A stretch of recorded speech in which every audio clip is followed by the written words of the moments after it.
오늘 같이 나눌 제목은 순종이라고 하는 것입니다. 순종. 시험을 이기는 길,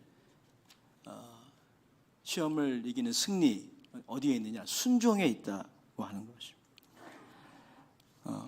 우리가 살고 있는 사회를 포스트 모던 사회라고 해요. 이게 무슨 말인가?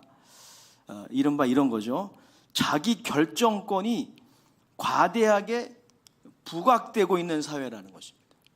자기 결정권이 존중받는다는 것은 굉장히 장점이에요. 이 시대의 장점입니다. 어떤 시대도 우리가 살고 있는 시대처럼 자기 결정권이 법으로 보호받는 시대는 없었죠. 근데 이게 장점이기도 하지만 단점이 돼요. 뭐든지 여러분 우리 인간에게 장점이 있어도요, 그 장점을 너무 과신하잖아요. 그게 단점이 됩니다. 이 자기 결정권도 마찬가지. 그 단점이 뭐냐면 많은 사람들이 자유를 자기 결정권으로만 이해하려고 해요. 자유라고 하는 것에는 이 선택의 자유라 그러죠. 이 자기 결정권이 분명히 있어요. 그러나 그것만이 아닙니다. 어떻게 보면 자기 결정권, 선택의 자유는 초보적인 수준의 자유라고 말할 수 있습니다. 그래서 이 자유를 이런 자기 결정권으로만 이해하려고 하면은 위험할 수가 있어요. 예를 들어 이런 거죠. 만약 누군가가 자기 결정에 의해서 한강에서 투신 자살을 하려고 한다면 어떻게 하겠어요? 만약 여러분들이 그것을 미리 알거나 또 그 광경을 현장에서 목격하고 있다면 어떻게 하시겠어요? 분명 강력하게 말려야 했을 것입니다. 강압적으로라도 옷을 끄집어 당겨서라도 뛰어내리지 못하게 막을 거예요. 만약 여러분들이 그것은 자기 결정이니 존중해 주어야지라고 생각하며 방관한다면 여러분들은 둘 중에 하나예요. 미친 사람이거나 정말 비정한 사람인 거예요. 비정한 사람. 자기 결정 혹은 선택의 자유는 자유의 한 측면일 뿐이에요. 그것을 과신하고 절대시할 때 그 자유는 방종이 되고 자기를 해칠 뿐 아니라 타인도 해치게 되고 그리고 하나님의 영광도 가리게 되는 것입니다. 오늘날 여러분 이 동성애가 이슈 아닙니까? 동성애 문제. 우리는 동성애 문화를 옹호하는 그러한 그 법제화 그리고 동성혼을 합법화하는 것을 반대합니다. 분명히. 근데 그 이유는 동성애자, 이른바 LGBT라고 하는 성소수자들을 사회의 암적 존재로 낙인 찍히려고 하는 게 아니에요. 우리가 이 동성애를 반대하는 분들도 이 점을 조심해야 돼요. 동성애를 가장 나쁜 죄로 낙인 찍히는 그런 운동을 하면 안 돼요. 여러분 동성애도 죄지만 더 나쁜 죄도 많아요. 우리가 이 법제화를 반대하고 동성혼 합법화를 반대하는 것은 성소수자들 사회의 최대 악으로 낙인 찍으려고 하는 게 아니에요. 그럼 왜 합니까?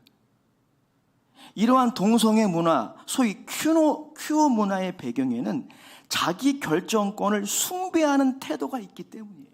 그래서 반대하는 것이죠.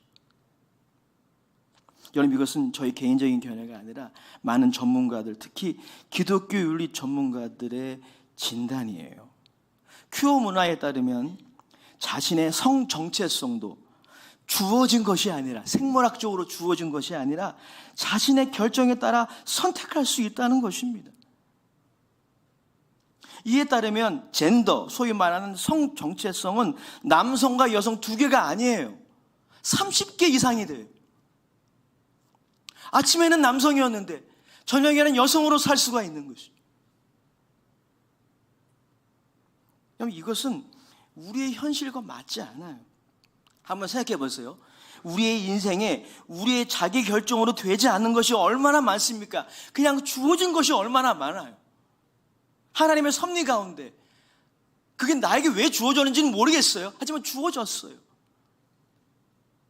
그리고 우리가 바꾸려고 어떤 긍정적인 노력이 필요한 부분도 있어요. 하지만 자기 결정권으로 선택해서 되는 게 다가 아니에요. 여러분 예를 들어서 우리의 국적 한번 생각해 보세요. 우리가 선택했습니까? 대한민국이라는 땅에 태어난 거예요. 물론 나중에 여러분들이 국적을 바꿀 수는 있겠죠. 여러분의 부모, 여러분들 결정했습니까? 태어날 때? 여러분의 성별 결정했습니까? 여러분이 이 시대에 태어난 거 선택하셨나요? 주어진 거예요. 우리가 우리의 자기 결정권을 너무 과신하게 되면 이 부분을 망각해버리는 것이죠. 여러분 우리가 그래서 그리스도인으로서 우리가 구원을 받을 때 어떻게 구원받습니까? 우리 한 사람 한 사람이 주체적으로 예수님을 믿어야 돼요. 진리입니다. 하지만 우리가 그렇게 예수님을 믿기로 결정하고 구원을 받았다 할지라도 우리는 어떻게 찬양합니까? 주님의 은혜입니다. 그렇게 말하잖아요. 왜 그렇게 말합니까? 하나님께 잘 보이려고? 아니요. 그게 진리이기 때문이에요. 내가 믿은 것 같은데 하나님이 믿게 하셨어요. 인정하시나요? 오늘 사실 그 부분이 주제예요.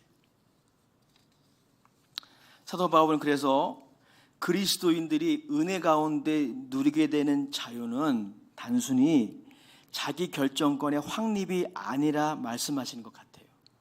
그에 따르면 그리스도인의 자유는, 저는 이것이 진정한 자유라고 확신합니다. 그리스도인의 자유는 죄로부터의 자유예요. 그리고 동시에 그것만이 아니에요.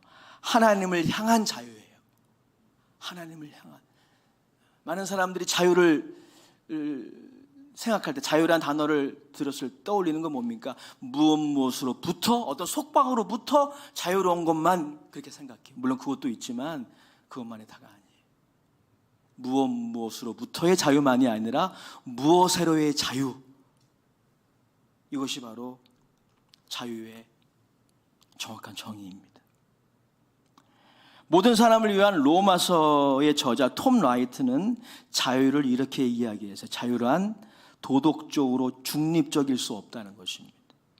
즉 자유는 무엇을 향한 자유이기 마련이에요. 그게 선을 위한 자유이든지 그 반대이든지 중립적이지 않아요. 사도 바울은 은혜 아래 산다고 하면서 이 점을 망각하여 자유를 자기 마음대로 자기 생각대로 살아갈 수 있는 능력으로 이해하는 사람들을 지금 경계하고 있는 거예요. 여러분들은 어떻게 생각하십니까? 자유를 어떻게 생각하십니까? 그에 따르면 은혜는 죄를 마음대로 칠 수 있는 면허증이 아니에요. 그건 자유가 아니에요. 사도 바울은 더 나아가서 결코 그럴 수 없다는 것입니다. 우리가 은혜로 구원받았기 때문에 어차피 은혜로 다 해결될 걸 이라고 말하면서 그 은혜를 자신의 자유를 오용하는 면허증으로 여길 수 없다는 것입니다.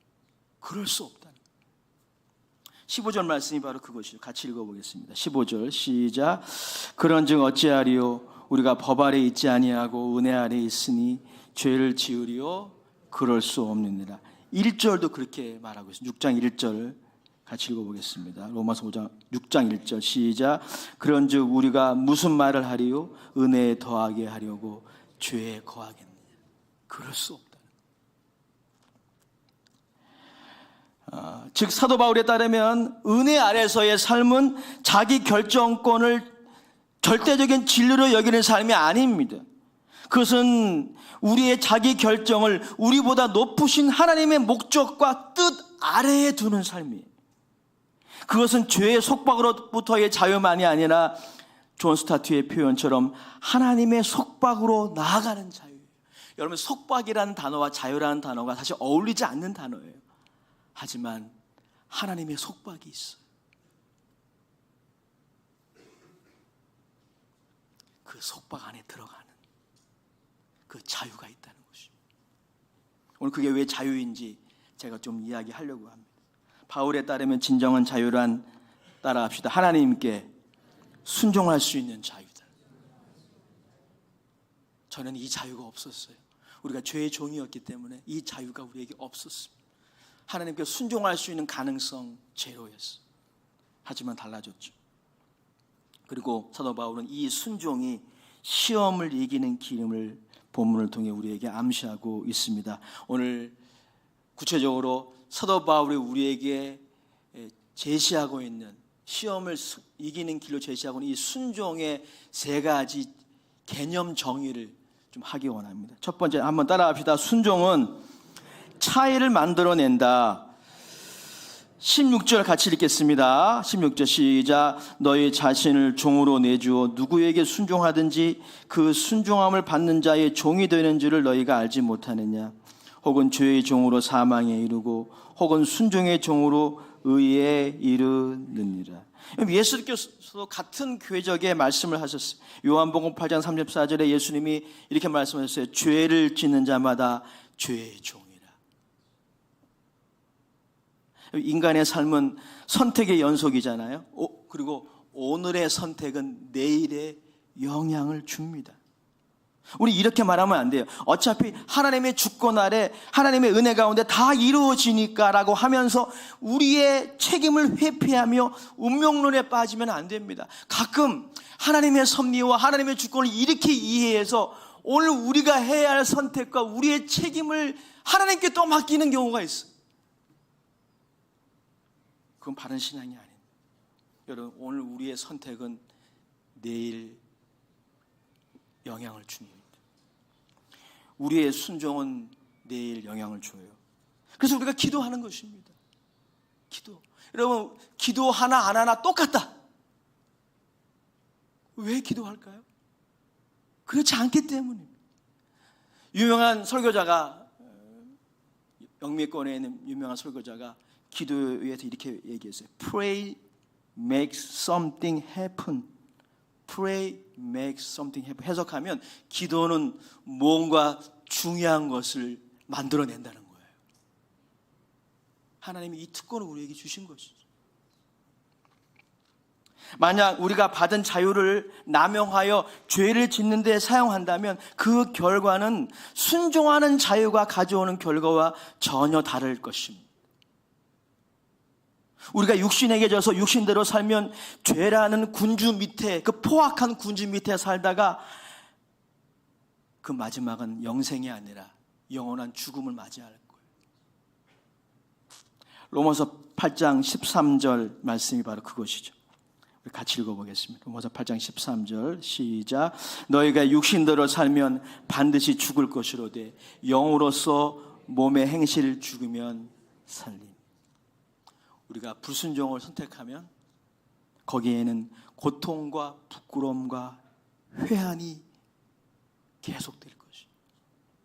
그리고 무엇보다 우리가 불순종을 선택하면, 우리가 죄의 사역에 순종하면 죄의 지배가 반드시 있을 거예요. 예수 믿는 사람도 예외가 아닙니다. 그래서 우리에게 믿음의 선한 싸움이 있는 것이죠. 반면 여러분, 우리의 자유로 하나님을 자신의 인생의 최종 결정권자로 모시고 살면 그 마지막은 영생입니다.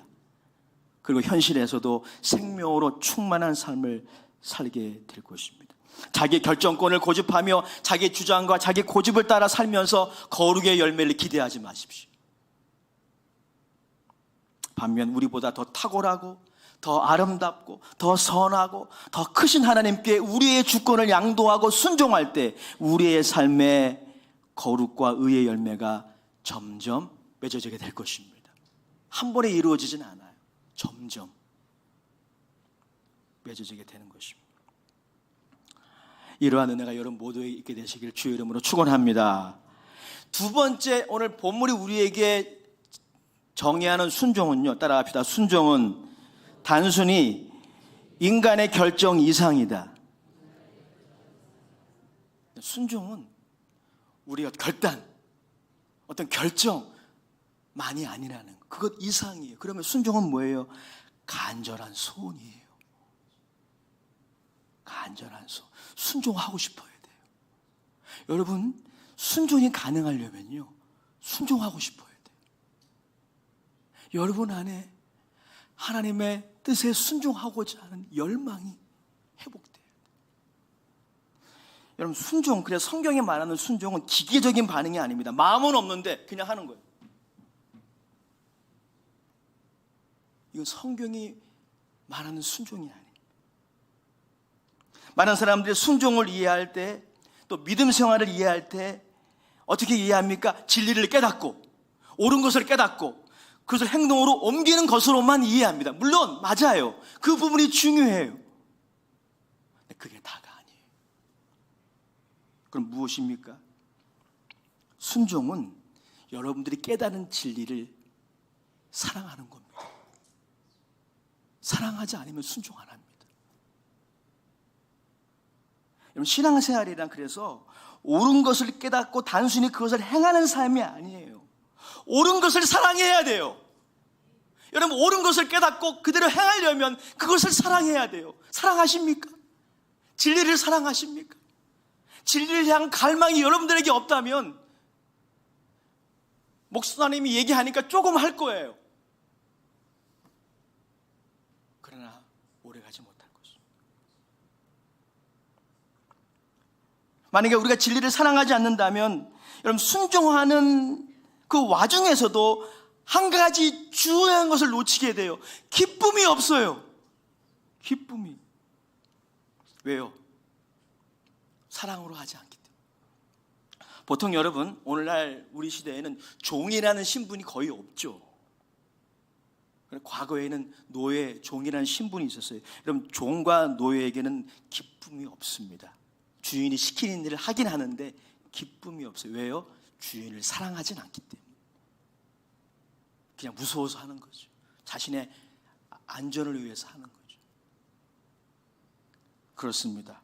왜 순종은 하는데, 왜 신앙생활에 행위는 있는데 왜 기쁨을 잃어버렸을까요? 왜 여전히 여러분들은 목마릅니까? 사랑하지 않기 때문에.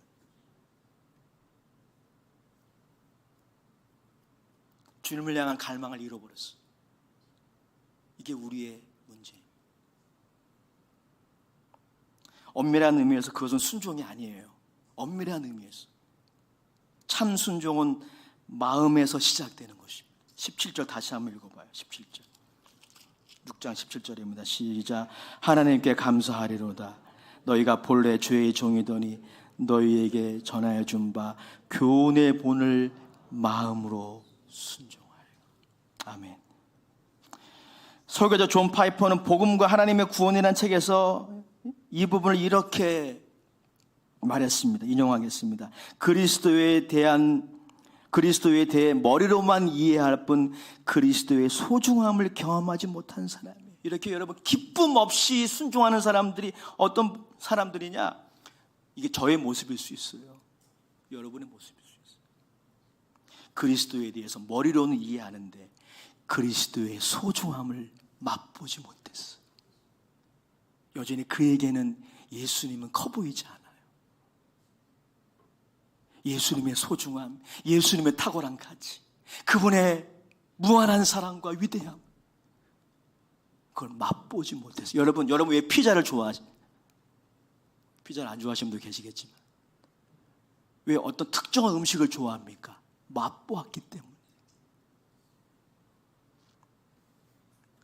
그리스도에 대해서 머리로 이해했지만 그리스도의 소중함을 경험하지 못할 수 있습니다. 성령께서 우리 가운데 역사해 주셔서 이 성찬을 통해서 그 일이 일어나기 원합니다.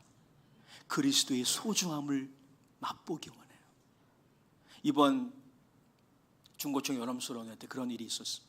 계속 있기 원합니다. 우리 교회 학교의 여름 수련회, 여름 성경학교에 그 일이 있기 원합니다.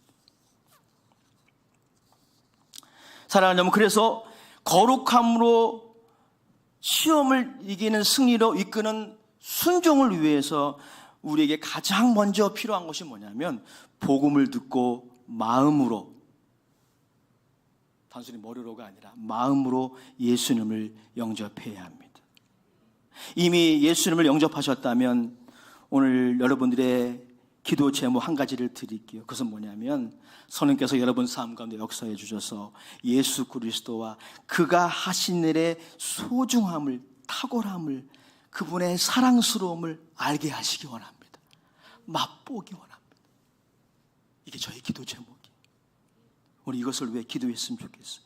에베소서 1장 18절의 기도가 바로 그런 기도이죠. 같이 한번 읽어보겠습니다. 에베소서 1장 18절 시작. 너희의 마음의 눈을 밝히사 그의 부르심의 소망이 무엇이며 성도 안에서 그 기업의 영광의 풍성함이 무엇이며. 마음의 눈을 열어서 그분이 크게 보여지도록 기도합시다. 그리스도가 얼마나 소중한지, 여러분이 사랑하고 갈망하는 그 어떤 보화보다도 더 사랑스럽고 더 놀랍고 더 존귀하고, 이걸 맛봐야 돼요. 성령님이 일하십니다. 이 예수 그리스도에 대한 갈망으로 다시 채워지기 원합니다. 그래서 하나님께 순종하면서 행복한 여러분 되시기 바라요. 목회하면서 행복해야 돼요. 재직으로서 봉사하면서도 행복해야 돼요. 사랑하기 때문에. 세 번째, 본문의 순종에 대한 정의는 이것입니다. 따라합시다. 순종은 하나님의 결정에 대한 우리의 믿음의 반응이다. 하나님의 결정에 대한 우리의 믿음의 반응이에요. 지금 무슨 말입니까? 우리의 결정이 있기 전에, 순종은 분명히 결정이에요. 결단해야 돼요. 행동이에요. 하지만 우리의 결정이 있기 전에 하나님의 결정이 먼저 있었어요. 15절 18절 말씀이 바로 그것이. 같이 읽어보겠습니다. 시작. 로마서 6장 15절 시작. 그런즉 어찌하리요? 우리가 법 아래 있지 아니하고 은혜 아래에 있으니 죄를 지으리요? 그럴 수 없느니라. 18절 읽겠습니다. 죄로부터 해방되어 의에게 종이 되었느니라. 아멘. 우리의 순종은 이 하나님의 최종적인 결정에 대한 믿음의 반응인 것입니다. 우리의 순종이 가능한 이유는 우리가 은혜 아래에 있기 때문입니다. 은혜 아래에 있다라고 하는 것은 죄가 우리를 주관하지 못한다는 것을 의미해요. 죄가 우리를 주관하지 못할 것이기 때문에 우리는 죄에 순종하지 말아야 돼요. 무엇이 먼저입니까? 하나님의 결정으로, 하나님의 영원한 결정으로 우리가 은혜 가운데 살게 되었어요. 이게 먼저예요. 그렇기 때문에 우리 죄에 순종하면 안 돼요. 우린 그분의 은혜 아래에 있기에 죄 가운데 계속 살 수 없습니다. 여러분, 이런 점에서 성경은 인간의 자기 결정의 능력을 존중하지만 신뢰하지 않습니다. 왜입니까? 왜 하나님의 결정이 먼저 있어야 했나요? 우리의 결정보다 하나님의 결정이 먼저 있어야 했나요? 아들을 우리에게 보내시는 이 결정이 만세전에 있어야 했어요. 그분이 십자가에서 죽으시고 피를 흘리시는 그 결정이 먼저 있어야 했어요. 왜 이것이 먼저 있어야 했을까요? 최초의 인간 아담을 생각해 보십시오. 최초의 인간 아담은 하나님이 그에게 주신 자유의지를 오용했어요. 그리고 범죄했어요. 그에게 그런 경력이 있어요. 그 이후 인간의 자유의지는 마치 기울어진 운동장처럼 되었어요. 기울어진 저울추처럼 되었어요. 저울추가 저울추 역할을 하긴 하는데 한쪽으로 기울어져 있어요. 죄로 기울어져 있어요. 그래서 그때부터 인간의 자기 결정이 하나님이 원하시는 방향이 아니라 반대 방향으로 아예 세팅되었어요. 태어날 때부터. 이걸 교리적으로 원죄라고 하잖아요. 이것이 바로 죄성이에요.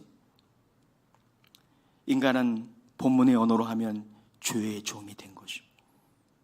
그리고 이 방향으로 계속 가면, 하나님이 원하시는 반대 방향으로 계속 가면 아무 일도 일어나지 않는 게 아니에요. 그 종착역은 서울, 대전, 대구, 부산이 아니고 영원한 심판입니다. 사망이. 그러면 여러분, 이 기울어진 이 저울을 고쳐야 되지 않아요? 이거 고치지 않으면 여러분의 어떤 결정도 결국은 그 방향으로 갈 수밖에. 어떻게 죄의 종이 그것을 할 수 있겠어요? 인간의 자기 결정과 결단으로는 불가능합니다. 그래서 인간에게는 무엇이 필요합니까? 해방이 필요한 것입니다.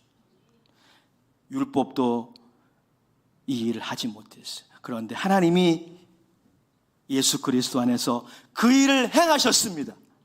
아들을 통해서 그 일을 행하셨어요. 이 결정이 먼저 있었어요. 영원 전부터 있었어요. 저와 여러분들을 위해서 말이죠. 18절 말씀 같이 다시 한번 읽어보겠습니다. 로마서 6장 18절 시작. 죄로부터 해방되어 의에게 종이 되었느니라. 예수 그리스도와 그가 십자가에서 이루신 일로 말미암아 죄의 종에서 하나님의 종이 된 것입니다. 그분의 보혈로 말미암아 우리를 계속 죄의 자리에 있게 하는 죄책과 죄의 힘이 무력화되었어요. 하나님의 진노는 철회되었습니다. 우리의 자유의지가 죄의 속박에서 해방되었습니다. 로마서 8장 1절 2절 말씀이죠. 큰 소리로 따라 읽겠습니다. 시작. 그러므로 이제 그리스도 예수 안에 있는 자에게는 결코 정죄함이 없나니 이는 그리스도 예수 안에 있는 생명의 성령의 법이 죄와 사망의 법에서 너를 해방하였습니다. 오늘 여러분, 저희 어떤 설교보다도 이 두 구절이 복음이, 이 두 구절로 충분해요. 하나님은 이러한 일을 통해 우리로 하여금 마음으로 순종하도록 우리 안에서 일하십니다. 17절 말씀, 로마서 6장 17절 다시 한번 읽어보겠습니다. 시작. 하나님께 감사하리로다. 너희가 본래 죄의 종이더니 너희에게 전하여 준 바 교훈의 법을 마음으로 순종하여. 정말 감사한 일 아닙니까? 우리가 순종해야 되는데 마음으로, 기계적으로 하는 것이 아니라 마음으로 순종하도록 하나님이 먼저 일하셨어요. 지금도 우리 안에서 순종하도록 일하시는 거예요. 좀 전 인용해드렸던 존 파이퍼는 이렇게 정의했습니다. 이렇게 말했어요. 하나님은 우리를 한 주인에게 자유하게 하시고 엄청난 약속이 주는 저항할 수 없는 힘으로 하나님 자신에게 우리를 종속시키셨습니다. 아멘. 그래서 제가 설교를 준비하면서 이 말은 제가 순수하게 제가 만든 말이에요. 그러니까 어디 가서 인용을 하려면 저희 이름을 거론하셔야 됩니다. 한번 따라해 볼까요? 순종은 능동태가 아니라 수동태다. 우리가 주님의 사랑에 매여 하는 거예요. 내가 하는 건 맞아요. 하지만 주님이 저항할 수 없는 힘으로 우리를 붙드시기 때문에 그분에 의하여 하는 거예요. 그래서 순종하면서 행복해요. 순종하면서도 주님께 영광을 돌려요. 내가 했습니다. 내가 순종했는데요? 이러지 않아요. 오직 주의 사랑에 매여 내 영 기뻐 노래합니다. 이것이 순종하는 사람의 고백이. 자, 설교를 마치면서 이야기 하나를 제가 해드리고 마치겠습니다. 크리스찬 유머라는 책에서 제가 인용한 그런 이야기인데, 이거 실화는 아니겠죠. 어떤 사람이 있었습니다. 술을 굉장히 좋아, 놀기를 굉장히 좋아하는 사람이 죽었어. 죽으면서도 한편 걱정이 되었습니다. 그는 스스로 이렇게 독백을 했어요. 나는 틀림없이 지옥에 갈 텐데.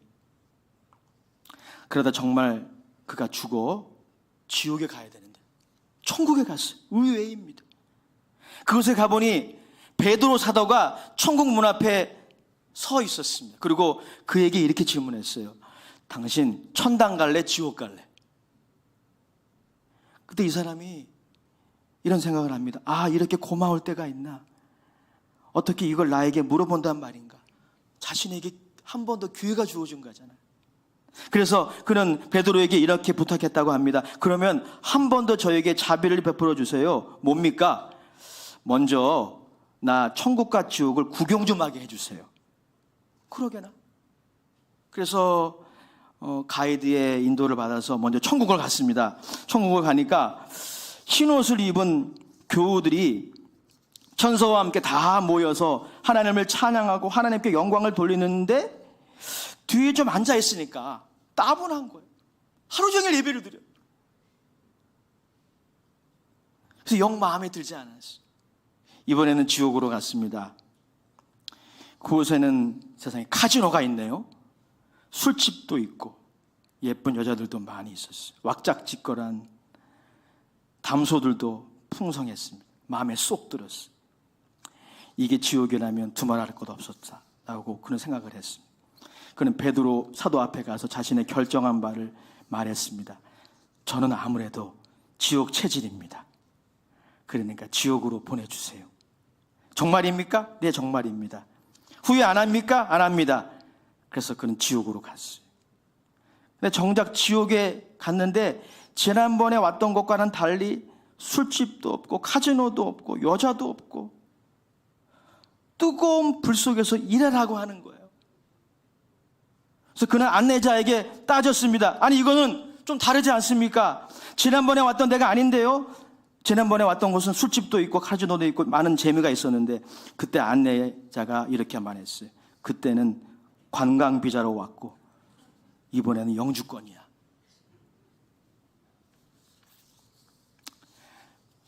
또 이것만 기억하시고 돌아가시진 않겠죠. 지난주에 제가 화목에 반대는 월수라고 이야기를 드렸더니 그것만 기억하고 돌아가셨습니다. 사랑하는 여러분, 결론입니다. 순종이 시험을 이기는 길입니다. 순종은 미래를 바꿉니다. 그리고 그 순종은 단순한 행동 이상이에요. 주님이 우리에게 주시는 갈망입니다. 오늘 그 갈망을 모두 회복할 수 있기를 바랍니다. 그리고 순종은 하나님의 결정에 대한 믿음의 반응이에요. 이 순종으로 여러분 매일매일 만나는 여러 시험들을 이겨나가는 여러분 되시길 주의 이름으로 축복합니다. 여러분의 자기 결정권, 오늘 이 사람은 자기 결정권에 스스로 속은 거. 여러분의 자기 결정권을 너무 과신하지 마십시오. 여러분의 의지가, 여러분의 자기 결정권이 성적인 유혹에 얼마나 약하고 재물의 유혹에 얼마나 약하고 사람들의 말에 얼마나 약한지 인정하십시오. 여러분의 자기 결정권을 하나님의 결정에 복종시키십시오. 그것이 진정한 자유예요. 이 자유가 여러분 모두에게 더 충만하시기를 주여 이름으로 축원합니다. 아버지 하나님, 우리 사랑하는 교회 종들을 축복합니다. 순종을 통하여 시험을 이기는 하나님의 교회 종들 다 되게 하여 주옵소서. 예수님의 이름으로 축복하며 기도드립니다. 아멘. 우리 이 시간 우리 함께